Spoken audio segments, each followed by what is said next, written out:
See, Gordon, hold on. So, where we at now? We're in the form where I think they call them just chicken heads over in Japanese, but they're over here like this. Yes. And then you V-step down, and you've got a turn here like this, and you raise your leg here, and then you come down this way. Now you gotta remember that when Larry just did that, if I throw the punch and he does that motion where he's here, that's coming underneath the arm here, hitting to the soft part. See? And now he's on the inside. And when he steps on my foot coming from the inside, now he does his 3 strikes. 1, 2, 3. And that's coming from the outside as opposed to the inside. Once again, when he does that block and he blocks, circles, hits to the soft part of my arm, comes down with the foot on top of my foot, and then does his circles. You're preventing the guy from moving backwards. So this, in essence, is coming up underneath the arm, which you have in the sword and hammer when you're doing this. You're coming up underneath the arm with that motion. You're just using this. It could also be to where when I throw a punch, he does the same motion, right, where that is coming up to the chin. Yeah. You see, and then from here, he's got 1,001 variations. He can keep his hand here. He can put me into a figure 4. By bringing, yeah. And then he can just continue the motion by stepping over and throwing me.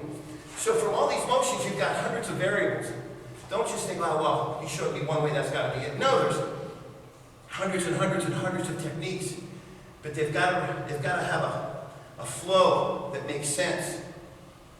Okay? Okinawa-te is not based on the hard, it's based on the medium. Do the one for the left one, like when I put left, you want it stepping on this foot this way. But other words, you do it to me. I say throw the left punch. So we come out this way. Right punch, right? Yeah, no. Okay. So we come in here like Yes. this. Stepping on the foot, and then he comes in 1, 2, 3, 4. Punch again. Okay? So as I step in, he steps to the outside, right? That could also be a double block. What that idea is he blocks the first hand. See, as we go here. Yes. And And then here comes the second punch, and then he comes in. He steps on the foot and fires 1, 2, 3, 4. 1, 2, 3, 4. Right? What's important in that motion is this, see?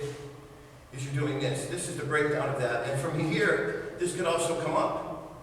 This could come to the side as a blocking. This could come here and then up to the top, and to the side, and then around. So you've got all these different variables off this hand. Okay, coming up, around, side, underneath, over the top, into the side, with this type of striking.